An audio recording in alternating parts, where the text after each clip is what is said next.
In this class on the Civil Procedure Code, we will have a look at sections 9 and 10. Section 9 CPC lays down the rule for determining jurisdiction of civil courts. This section says that courts shall have jurisdiction to try all suits of a civil nature, and then there is an exception. The exception says that suits whose cognizance is expressly barred will not be falling under the jurisdiction of civil courts. Similarly, suits whose cognizance is impliedly barred will also not be falling under the jurisdiction of courts. First of all, we will see what is meant by suits of a civil nature. We will take two examples. First, a suit in which right to property is contested is a suit of civil nature. Also, a suit in which right to an office is contested is a suit of civil nature.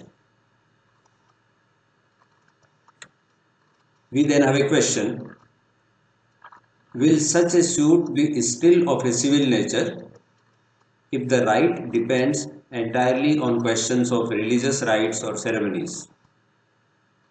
We are referring to a suit where a right to property is contested or where a right to an office is contested. The question is whether such a suit will still be of a civil nature if the right being contested depends entirely on questions of religious rites or ceremonies. The question becomes important because questions of religious rites or ceremonies are not a subject matter of courts. Therefore, this question assumes significance, and the answer to this question is available in the section itself by way of an explanation. The explanation to section 9 of CPC says that a suit in which right to property or to an office is contested is a suit of civil nature even when such right depends entirely on questions of religious rites or ceremonies. Next, we will see the normal rule regarding jurisdiction of civil courts. It is well settled that the court would normally lean in favor of a construction which would uphold retention of jurisdiction of the civil court. Courts would normally lean in favor of such construction which will uphold jurisdiction of the civil court. This is the normal rule. And upon whom will the burden of proof lie? The answer is that the burden of proof will lie on that party which asserts that the civil court's jurisdiction is ousted. These two statements of law were laid down by the Supreme Court in the case of Dwarka Prasad Agarwal versus Ramesh Chandra Agarwal. We next have a question: how can jurisdiction of civil courts be excluded? What are the rules for deciding jurisdiction of civil courts exclusion? The answer is this: exclusion of jurisdiction of civil courts is not to be readily inferred.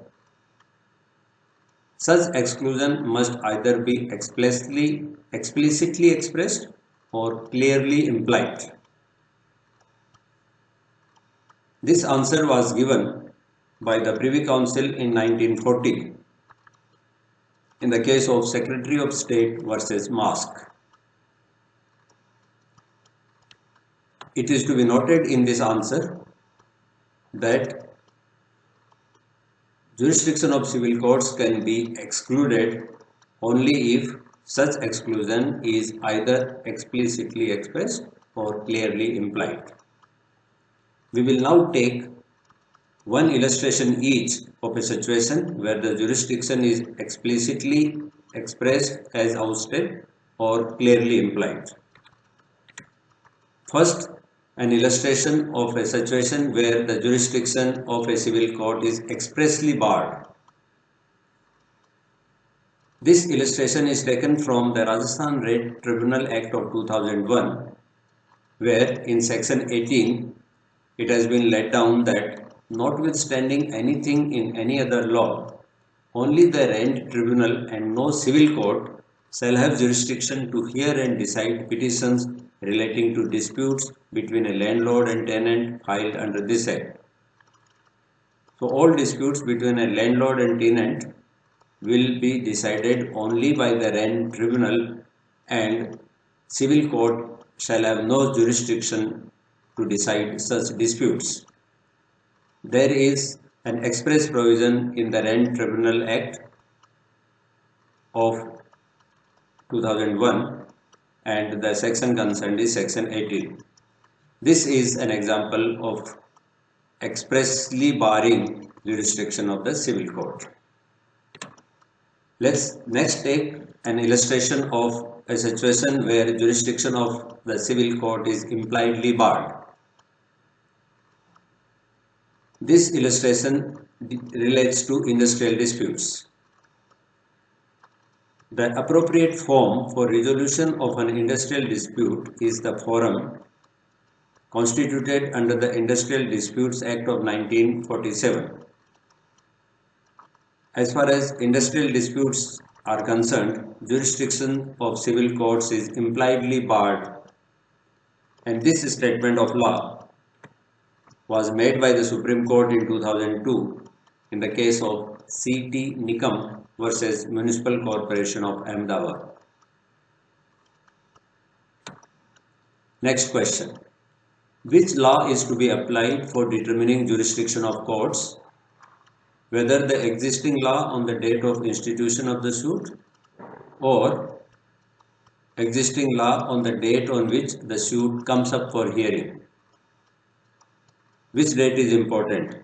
The date on which the suit is instituted or the date on which the suit comes up for hearing? And the answer is this. If a court has jurisdiction to try the suit when it comes up for disposal, that is, when it comes up for hearing, it then cannot refuse to assume jurisdiction by reason of the fact that it had no jurisdiction to entertain it at the date of institution of the suit in question. Clearly, the answer is that the date on which the case comes up for hearing before the court is the relevant date and not the date on which the suit was initially or originally filed in the court. If on the date on which the case comes up for hearing before the court has jurisdiction to try the suit, then yes, the court will hear that case and decide it. The authority for this proposition of law is Sudhir Angur versus M. Sanjeev, decided by the Supreme Court in 2006. Next question. What is the basis for determining jurisdiction? And the answer is, the question of jurisdiction is to be determined primarily on the averments made in the plaint. This was stated by the Supreme Court in Ramesh Chandar versus Anil Panjwani in 2003. Next question. Whether jurisdiction can be conferred on a civil court by agreement? And the answer is this. By agreement, the parties cannot confer jurisdiction where none exists on a court to which the court applies. So as far as Indian courts are concerned, jurisdiction cannot be conferred by agreement of the parties. However, this principle will not apply when the parties agree to submit to the jurisdiction of a foreign court. The Supreme Court made this proposition of law in Modi Entertainment Network versus WSG Cricket in the year 2003.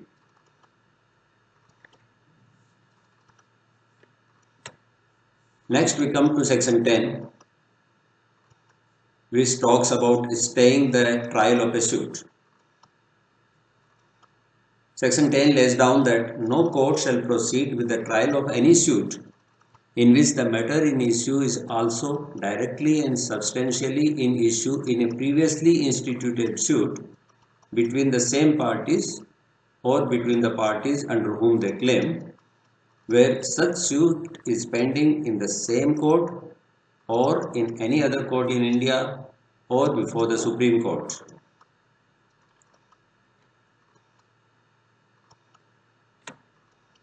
Let us see what is the object of this section.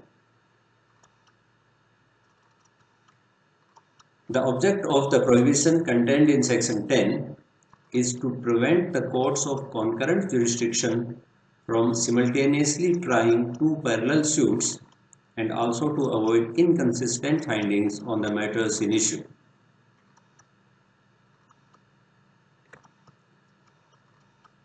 What is the nature of this prohibition?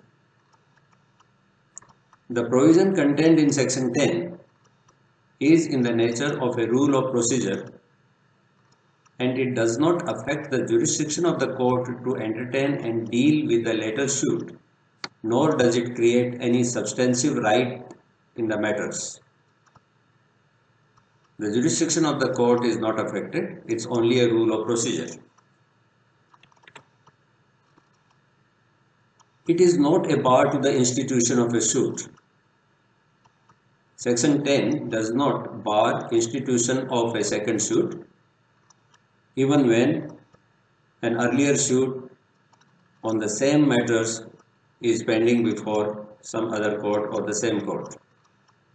It is also not a bar to the passing of interlocutory orders, such as an order for consolidation of the later suit with the earlier suit, or appointment of a receiver, or an injunction or attachment before judgment. These interlocutory orders can certainly be passed even in the second suit, subsequent suit. Next point is, what is the meaning of the word trial as it appears in section 10? The word trial is of a very wide import, and in legal parlance it means a judicial examination and determination of the issue in a civil or criminal court by a competent tribunal. A judicial examination and determination of the issue. That is what is meant by trial. In its widest sense, it would include all the proceedings right from the stage of institution of a plaint in a civil case to the stage of final determination by a judgment and decree of the court. The first stage in a civil case is institution of a plaint, and the last stage is passing of a judgment and a decree. So from the beginning to the end, all these proceedings will be included in the term trial when we use its widest sense. However, when we are dealing with the word trial in section 10, we have to be careful, and the interpretation and construction will be done keeping in mind the object and nature of section 10. What is the object and nature for making this provision in the CPC? Let's consider a question. Whether the bar to proceed with the trial of a subsequently instituted suit contained in section 10 is applicable to a summary suit filed under Order 37. Now it's a very specific question, and the situation being contemplated in this section is that there is a previously instituted suit in ordinary normal manner, and thereafter a suit is filed under Order 37 between the same parties on the same matter. So now there are two suits, one filed under ordinary procedure and the second filed under the summary suit procedure under order 37. Now section 10 says that trial in the subsequent suit will be stayed. That is the normal rule. Will the same rule be applicable when the second suit is a summary suit filed under order 37? This is the question. And the answer given by the Supreme Court is this.